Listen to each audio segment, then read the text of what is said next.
Y nada mejor para empezar esta disertación con la sabiduría de la ilustre María Zambrano, que dice: así como en el escribir siempre hay un retener las palabras, en el hablar hay un soltarlas, un desprenderse de ellas, que puede ser un ir desprendiéndose ellas de nosotros. Salvar las palabras de su momentaneidad, de su ser transitorio, y conducirlas en nuestra reconciliación hacia lo perdurable, es el oficio del que escribe.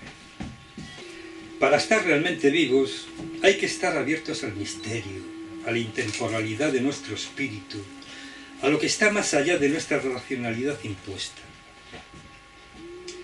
al enigma insondable que es el ser humano, a su sentido existencial, al fuego que brilla en nuestro interior y a lo que se nos presenta en nuestros más inconcebibles sueños.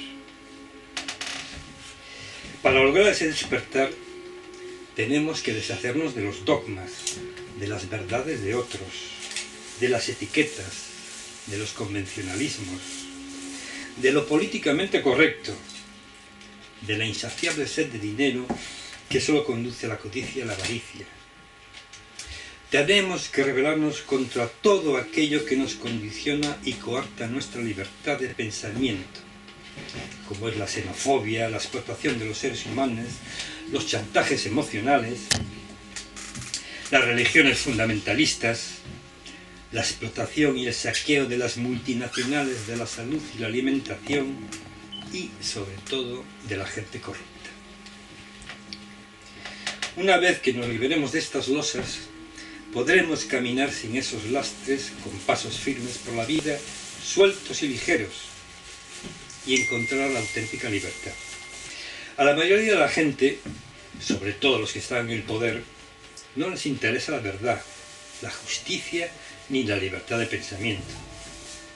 Son cosas incómodas porque les obligan a pensar, a tomar decisiones en contra de sus intereses, a ser responsables de sus acciones. Se hallan cómodos en la mentira, la esclavitud ideológica, los protocolos inamovibles y se acostumbran a las injusticias porque no tienen principios éticos y éstas reportan cuantiosos beneficios y les da poder. Pero afortunadamente existen personas inquietas, personas como vosotros que hurgan, que buscan esas verdades y que siempre encuentran algo digno por lo que seguir viviendo y soñando. Y los sueños se hacen realidad cuando tienes un propósito y una voluntad inflexible. Más que máquinas, juguetes alineantes que anulan nuestra voluntad y creatividad, avasallándonos de información y haciéndonos perder nuestro tiempo, necesitamos más contacto humano. Más que fría, escéptica razón, necesitamos bondad y gentileza. Más que acumular riquezas materiales, necesitamos más riquezas espirituales. Más que irascibles confrontaciones que violan los más elementales derechos humanos, necesitamos más entendimiento, paz y comprensión. Más que intolerancia y hacer oídos sordos a lo que no encaja en nuestras convicciones, necesitamos escuchar sin prejuicios.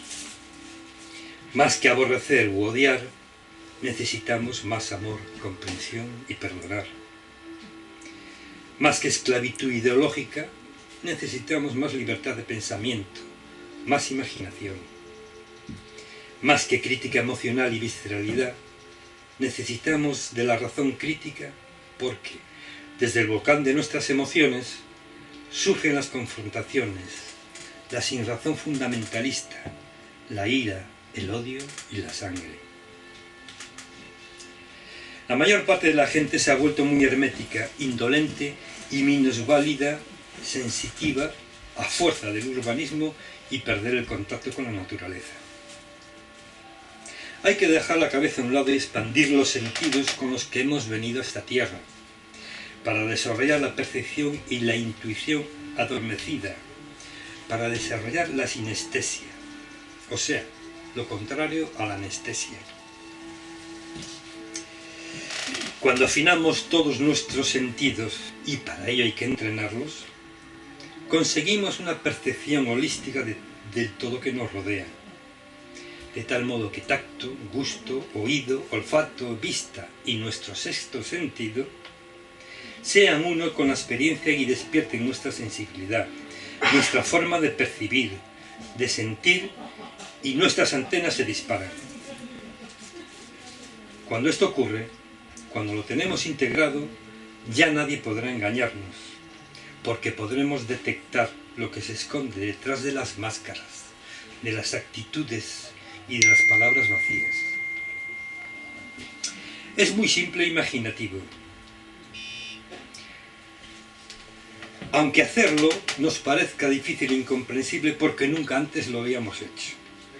Se trata de paladear una puesta de sol, saborear el fuego de una hoguera, ver los colores de la música, del viento y palparlos.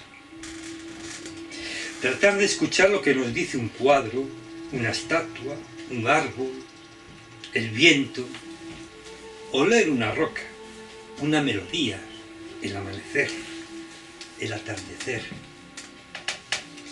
Incluso apreciar los distintos sabores de las emociones. ¿A qué sabe la intolerancia, la ira, el miedo, la agresividad, el odio?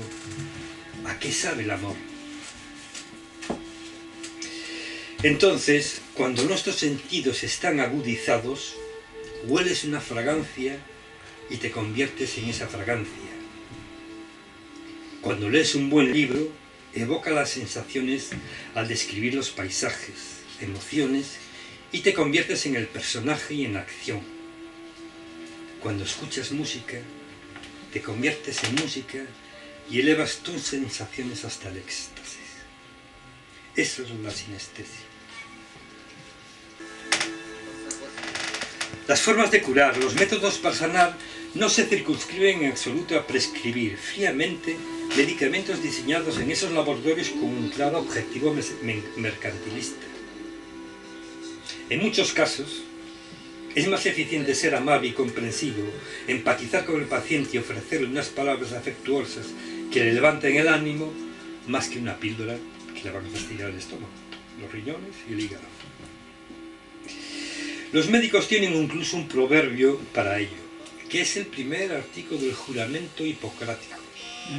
Primum non nocere. Lo primero es no hacer daño.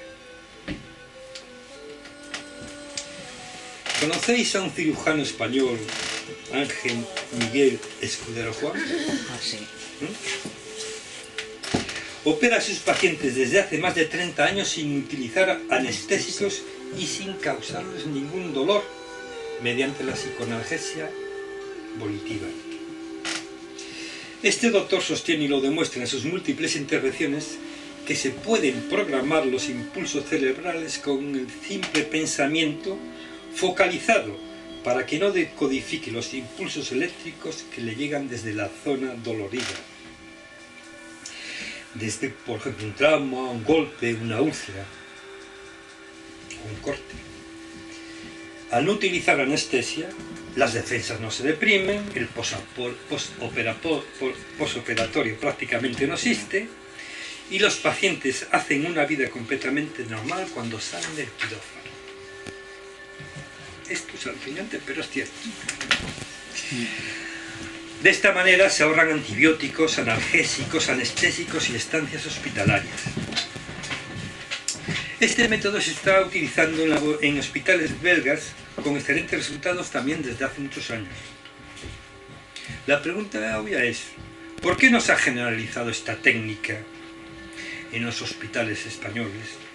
¿Por qué no se enseña? Y la respuesta sería, porque se dejarían de vender las drogas utilizadas por los anestesistas y médicos con un claro prejuicio para las voraces y deshumanizadas industrias farmacéuticas, con la complicidad de médicos y doctores corruptos que han hecho de la medicina y la enfermedad crónica un auténtico negocio, su becerro del oro. El buen sanador, el buen médico interesado en no provocar sufrimientos innecesarios al paciente, primum non nocere, necesita conocer otras alternativas, asomarse e investigar a fondo el secreto en origen de las plantas maestras y sanadoras, plantas cuyas propiedades desnaturalizadas han sido empaquetadas, comercializadas en cápsulas y píldoras. También necesita acercarse a las terapias naturales que no solo curan, también fortalecen el sistema inmunitario. Y tenemos múltiples ejemplos: la hidroterapia, la heloterapia, la homeopatía, la medicina tradicional china, el reiki, el yoga, la ayurveda, el drenaje linfático, la aromaterapia, la reflexología podal, etcétera, etcétera. Tenemos dónde escoger. Esas otras formas de curar, en consonancia con la naturaleza, ahorrarían miles de millones de euros a los bolsillos de los contribuyentes y sanaría con mayor eficacia, en la mayoría de los casos, sin sufrir otros órganos vitales como lo hace la quimioterapia, manteniendo y potenciando el sistema autoinmune. Todo esto lo irá descubriendo nuestro protagonista a medida que se iba introduciendo en una aventura en el que se mueven fuerzas tan desproporcionadas para su mentalidad escolástica que le cambiarían definitivamente sus perspectivas y los patrones que tenía como inamovibles. Entonces verá las estrellas de arriba abajo y olas en el cielo. Como decía el insigne Ortega y Gasset, nada de lo que el hombre ha sido, es o será, lo es ni lo será de una vez por siempre, sino que ha llegado a serlo un buen día y otro día dejará de serlo. Muchas gracias por vuestra atención.